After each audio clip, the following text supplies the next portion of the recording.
afternoon. This is a tall task. I heard that we've been maybe at a spa or kayaking or doing something really relaxing and enjoyable and probably having lunch.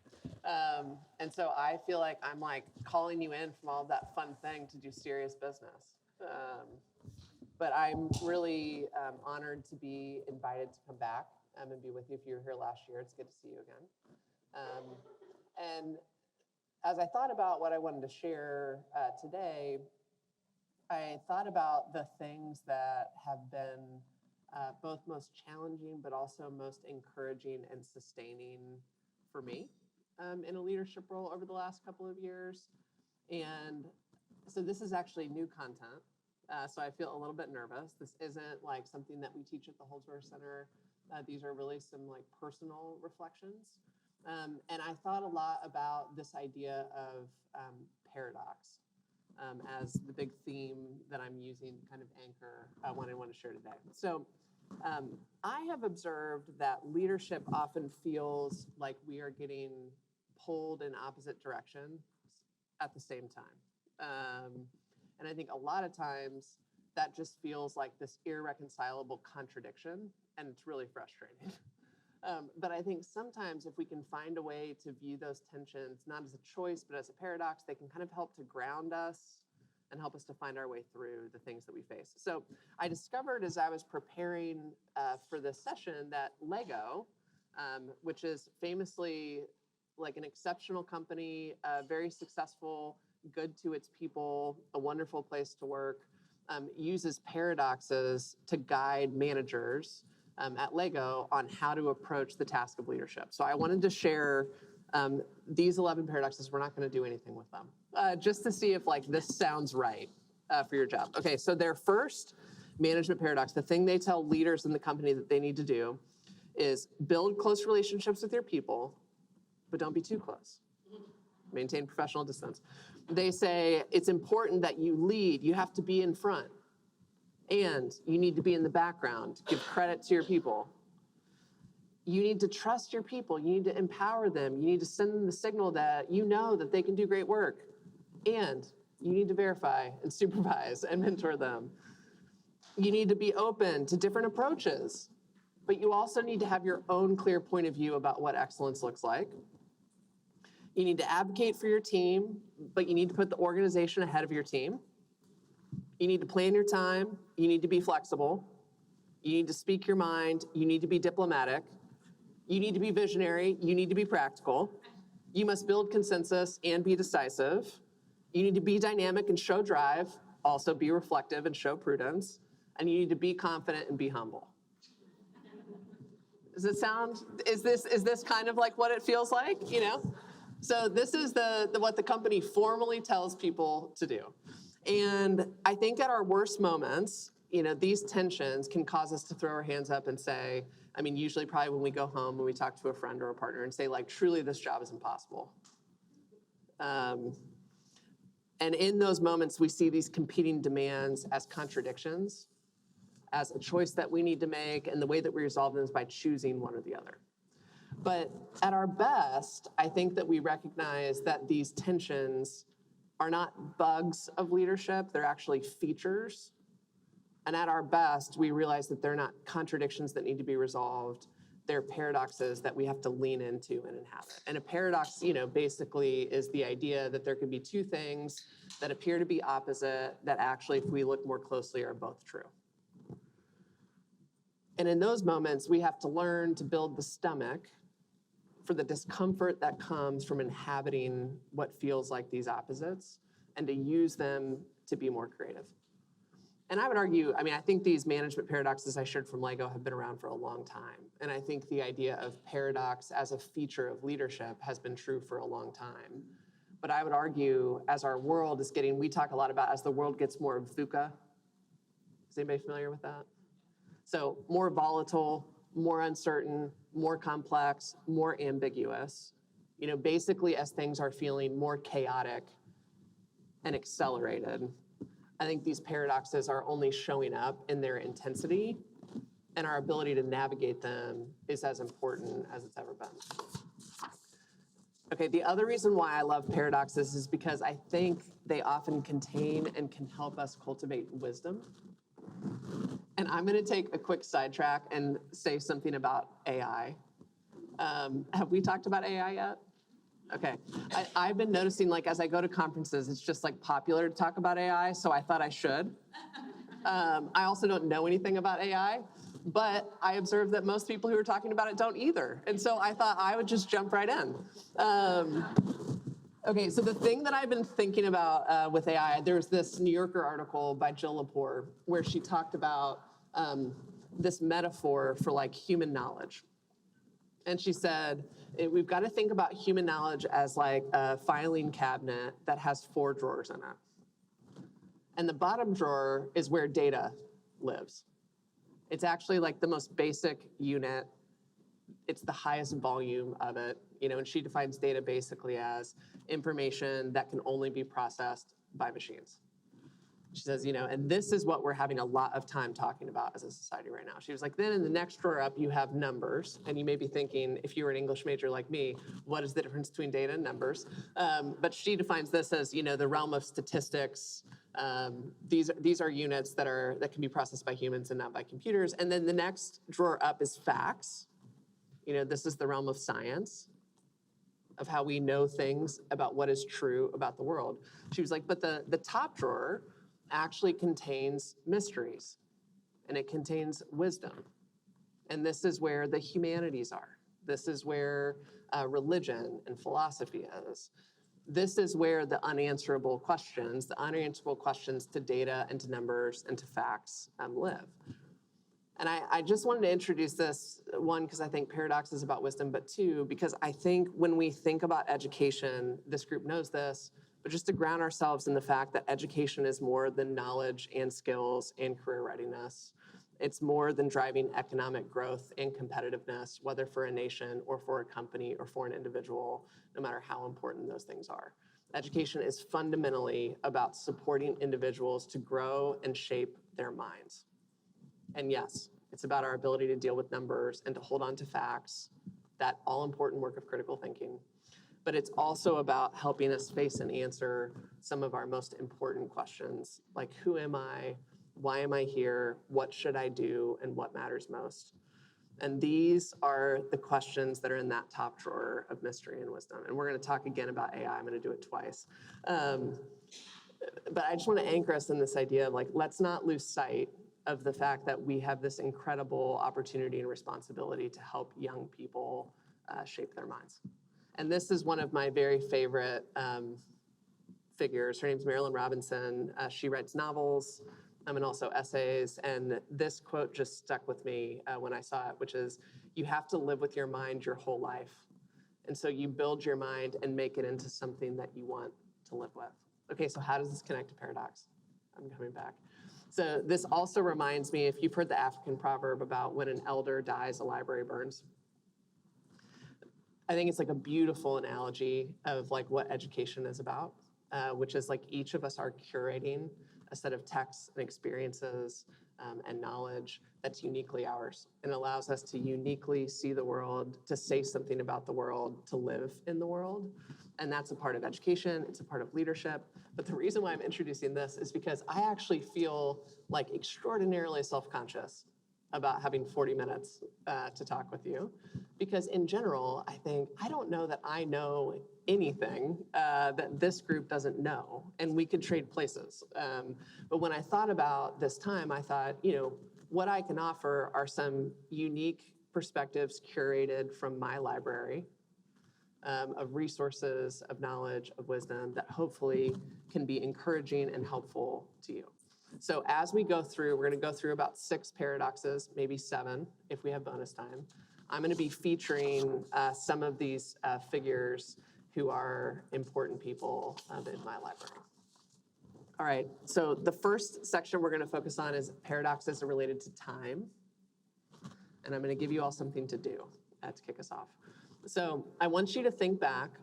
I think I've done a quick scan. Everyone in this room was either in school or probably working in schools prior to the internet. Am I okay so far? Okay. So, the internet sort of came upon us in 1993, 1994. Everyone predicted like everything will be different. Nothing will be the same. Everything will change. And I want to give us like 5 or 7, 10 minutes at our tables to answer 2 questions. One, what are the things that have actually changed? And I want you to focus on the positive things that have changed, just to keep like a hopeful energy in the room. And then I want you to notice, what are the things that actually are still the same? If we go back to 1990, late 80s, what are the things about education that haven't changed, that have endured? Make sense? Okay, take 5 to 7 minutes at your table, and then I'll call you back by putting my hand up.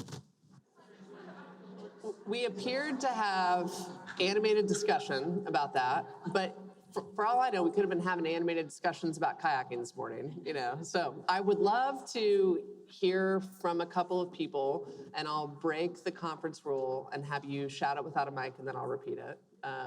Would a few people be willing to share? What did you talk about what are the big things that have changed in a positive way? Looks like we have a mic.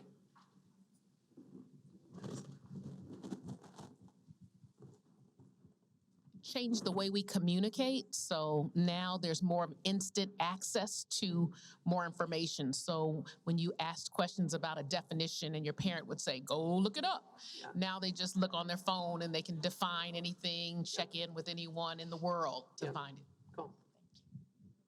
Another positive change.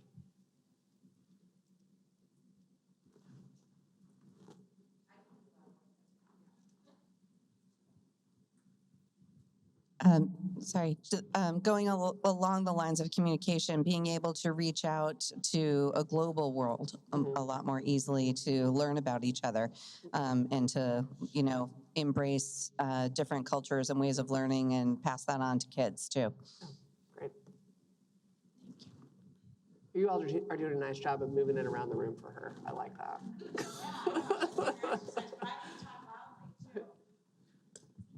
So one of the things that our table mentioned was just the adaptability of work product.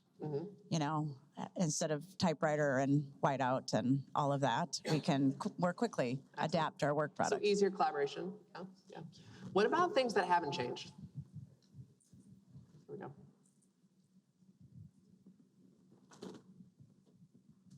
By and large, the use of space and time. Okay.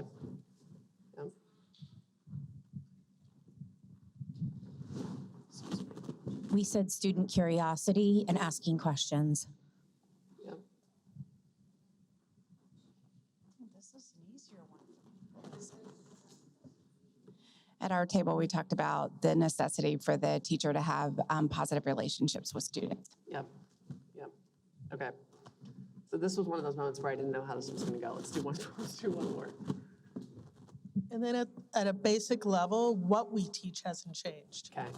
We're still teaching children their letters and their numbers and their sounds and reading comprehension and writing and, writing for a purpose. It's just the vehicle's changed. Yep. Okay. We got one more in the back.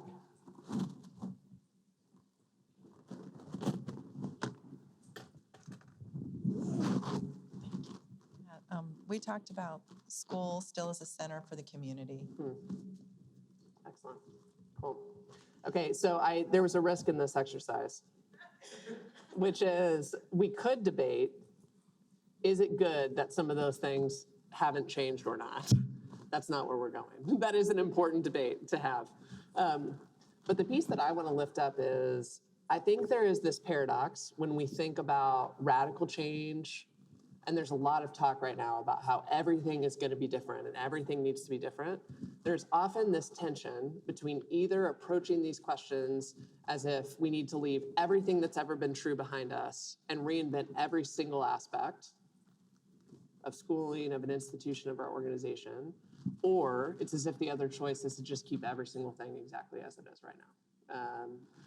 And I want to lift up this idea of the teacher, because I think every time we talk about technology and education, we're often talking about the role of the teacher. And it stands out to me that one of the things that hasn't changed is the importance of those human relationships, even though there's lots of things about how teachers do their work that is changing. And so the paradox that I want to lift up here for us to sort of grapple with is that sometimes we feel like we are choosing between preserving what has worked, honoring tradition, conserving what's been good about the work that we've done so far, or driving change and innovation. And I would argue that this is a false choice that we're presented with, and that a lot of times the fact that we may have a leaning, I would guess each of us sort of identifies more with one of those things than the other, leads us to have these arguments in which it's all one or all the other. And that general inability to navigate that tension or that paradox is part of what makes it difficult for us to support and drive as leaders effective innovation, adaptation, and change in our schools. Because I think we can all think about, like, what are the problems with just keeping everything exactly as it currently is? You know, they are many. And those of us who are more change-oriented probably could give a 40-minute presentation on what those are. At the same time, coming at these issues or presenting these issues as if everything that we've ever done needs to be scrapped and replaced by something new is setting us up for a false dilemma. And so I want to bring forward from my library, this is Ron Heifetz and some of his colleagues who I think really carefully about this. And so if this is a paradox that you want to spend more time on, I would encourage you to seek out adaptive leadership. So the challenge for adaptive leadership then is to engage people in distinguishing what is essential to preserve from the organization's heritage from what is expendable. Successful adaptations are thus both conservative and progressive. They make the best possible use of previous wisdom and know-how, and the most effective leadership anchors change in the values, competencies, and strategic organizations that should endure in the organization. Okay, so this is the first paradox related to time. We're gonna kind of move through these because my hope is that one of these 7 resonates with you, so we're not gonna be able to spend infinite time on all of them. Okay, so next when we think about time, I think is the tension of the short term versus the long term. And when I think about schools in the US right now, the analogy that I've thought about, and this is gonna be discouraging and then we're gonna go someplace more encouraging, is this idea of like a burning building that's dealing with a fire. Right? There are just so many challenges facing educational leaders right now, from big academic needs to growing educational inequality, the mental health crisis, violence, threats, and lack of school safety, and the unsustainability of the teaching profession.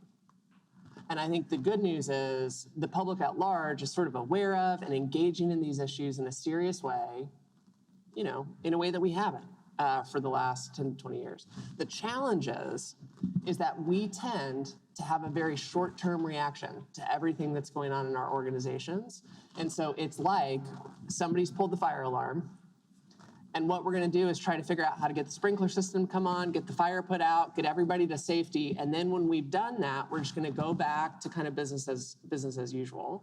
And the dilemma is that, as we all know, you know, there are structural reasons why fires keep happening in that building. Whether it's the fact that, like, we've got an old boiler system, the wiring, like, isn't what it needs to be.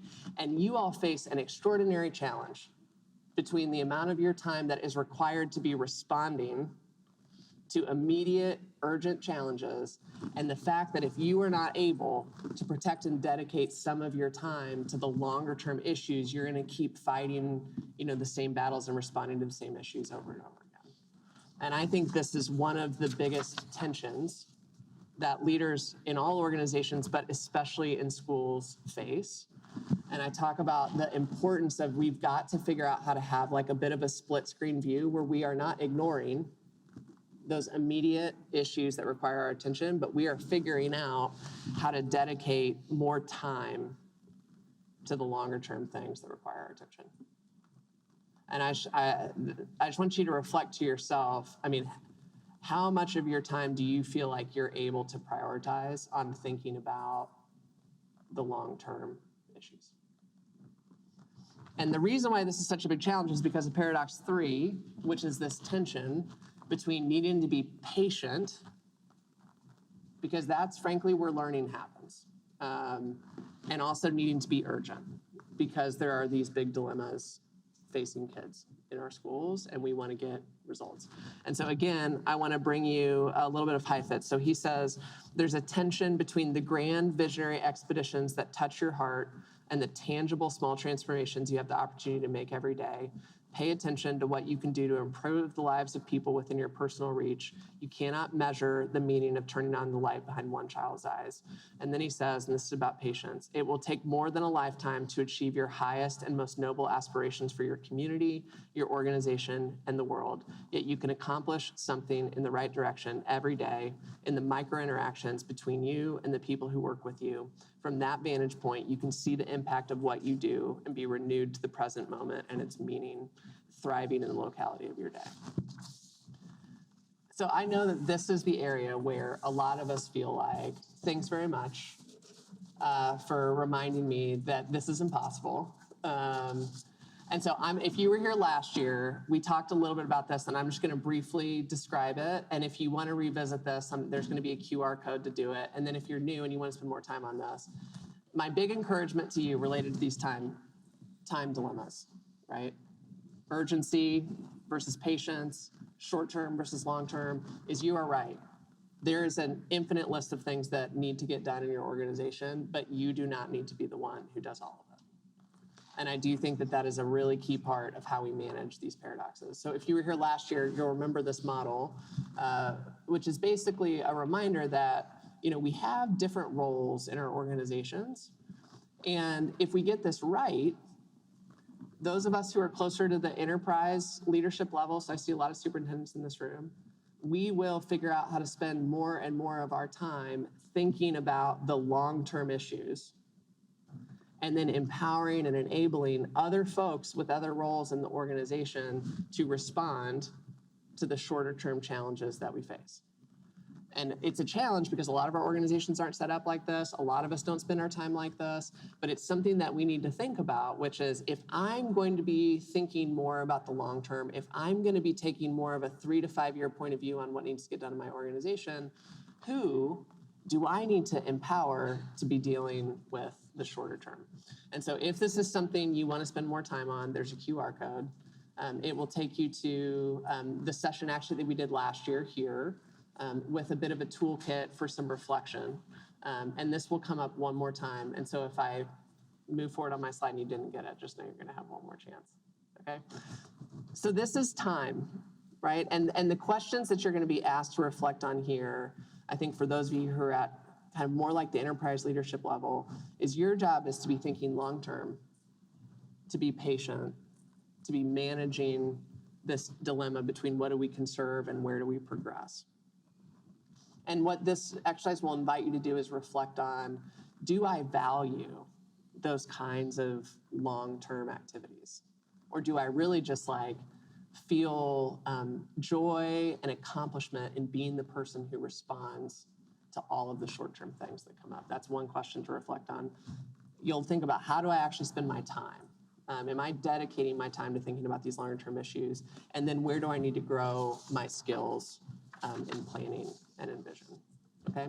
And then to recall, with paradoxes, the solution isn't one or the other, it's always both things, right?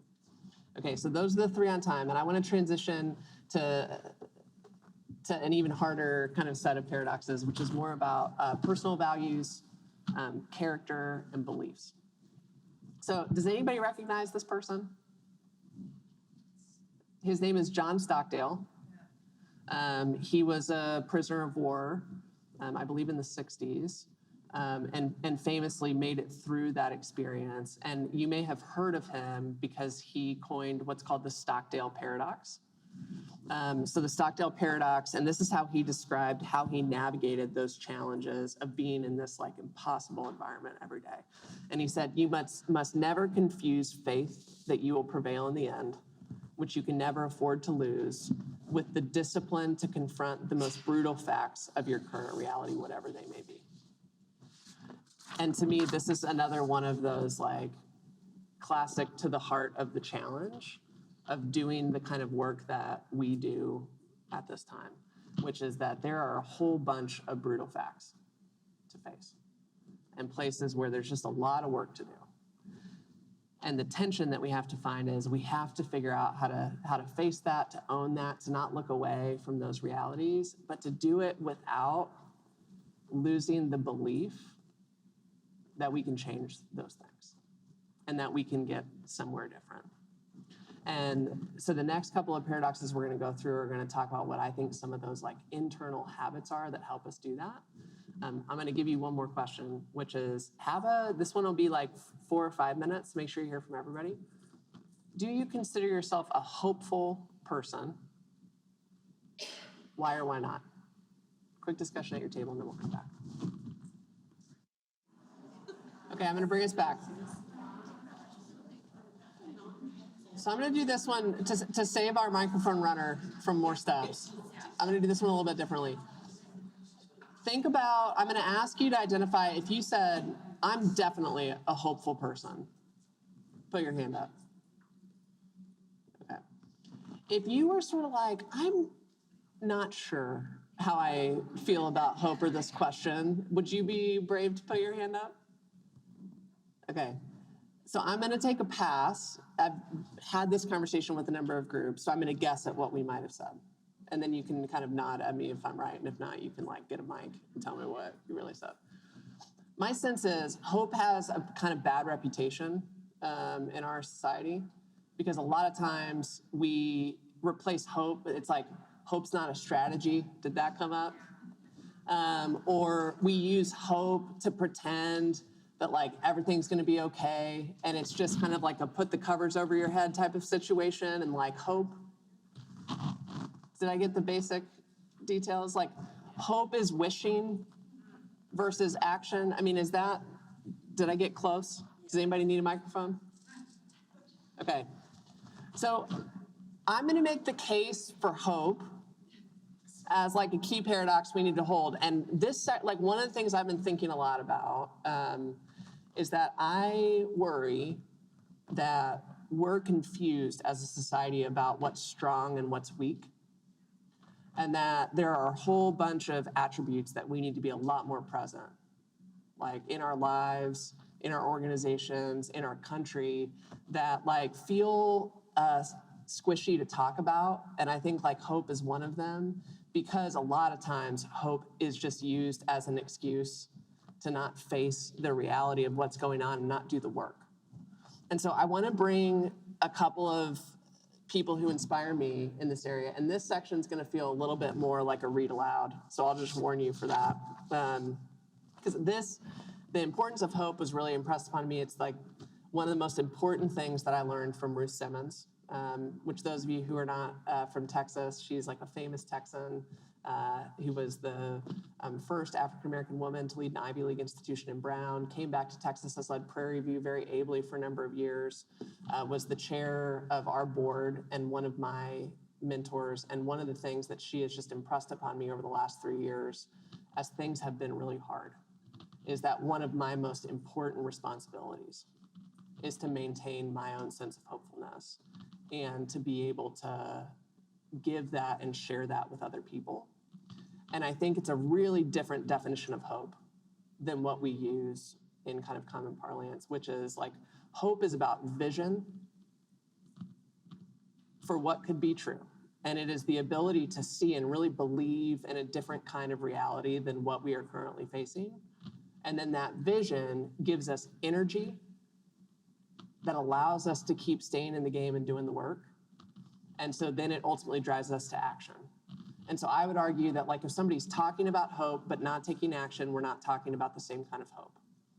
And so here are two folks that I just want to lift up to encourage you. So this is Brian Stevenson, for those of you who recognize him, one of the kind of leading advocates for a more fair, more just criminal justice system. And he talks about hope like this: I'm persuaded that hopelessness is the enemy of justice, that if we allow ourselves to become hopeless, we become part of the problem. I think you're either hopeful or you're the problem. There's no neutral place. Injustice prevails where hopelessness persists. And if I've inherited anything from the generation who came before me, I've inherited their wisdom about the necessity of hope. We've been dealing with injustice in so many places for so long, and if you try to dissect why it's still here, it's because people haven't had enough hope and confidence to believe that we can do something better. I think hope is our superpower. Hope is the thing that gets you to stand up when others say sit down. It's the thing that gets you to speak when others say be quiet. We're gonna, and there's another woman who's really great on hope named Rebecca Solnit. Her book will be on the last slide, but I'm gonna skip over in the interest of time, because he builds this nice bridge to justice. And again, paradoxes, it's about both things. I think right now, our country is extraordinarily divided. And we're divided about what we think a right and good school system looks like, about what a right and good and just society would look like. And each of us is acting in service of our vision for justice. And along the way, we're afraid of each other. We're angry at each other. We're losing trust and confidence in each other.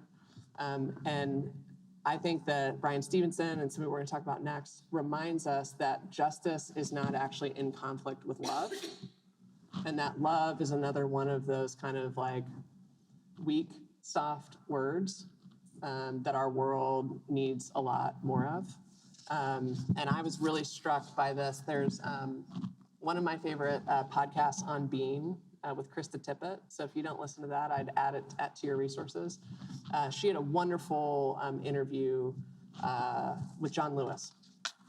And Krista Tippett opened the interview by talking about, she says, spiritual geniuses and saints have always called humanity to love, as have social reformers who have shifted the world on its axis. And she describes love sort of like what we're talking about with hope, not as like a feeling, but as an action, something muscular, resilient, the best of which we are capable and supremely exacting. And she talked about, she interviewed John Lewis, and he talked about the importance of the beloved community in the work that he led with so many other people in the civil rights movement in the 60s. And I just want to read a little bit of what he talked about, because for me, I think sometimes it can be hard to grasp and to hold on to some of these more intangible ideas and values that shape and drive us. And his words just really were encouraging to me, so I wanted to share them with you. He says, and you live as if you're already there, that you're already in the community, part of that sense of one family, one house. And he said, but we studied, we prepared ourselves. It's not just something that is natural. You have to be taught the way of peace, the way of love, the way of nonviolence. In the religious sense, in the moral sense, you can say that in the bosom of every human being, there's a spark of the divine. So you don't have a right as a human to abuse that spark of the divine in your fellow human. From time to time, we would discuss that. If you had someone attacking you, beating you, spitting on you, you have to think of that person. Years ago, that person was an innocent child, an innocent little baby, and what happened? Did something go wrong? Did someone teach that person to hate and to abuse others? You try to appeal to the goodness of every human being, and you don't give up. You never give up on anyone. And Krista, at the end of this conversation, says, to insist on faith in the common humanity, even of our enemies, and live accordingly, to begin with the assumption that love is there and is up to us to make it real. Could we imagine that now? And as I think about the divides that we face in public education, I think about the importance of leaders being able to maintain that clear-eyed vision of what justice looks like, and to be able to engage with extraordinary love and compassion with every single child, every single parent who comes across our path. So these are 6 paradoxes that I wanted to spend a little bit of time unpacking with you. My hope is that there's one that was helpful to you, and there might be some words that you can go back to that will serve as encouragement for you. Because there was a quote we skipped with Marilyn Robinson, because the things that we think about, what we spend our time kind of cultivating internally, defines the kind of actions that are possible for us as leaders. So I just want to close with my sense of deep gratitude and respect for the work that you do, and appreciation for the tensions that you're living with, and hope that this time was encouraging and helpful to you. Thanks very much.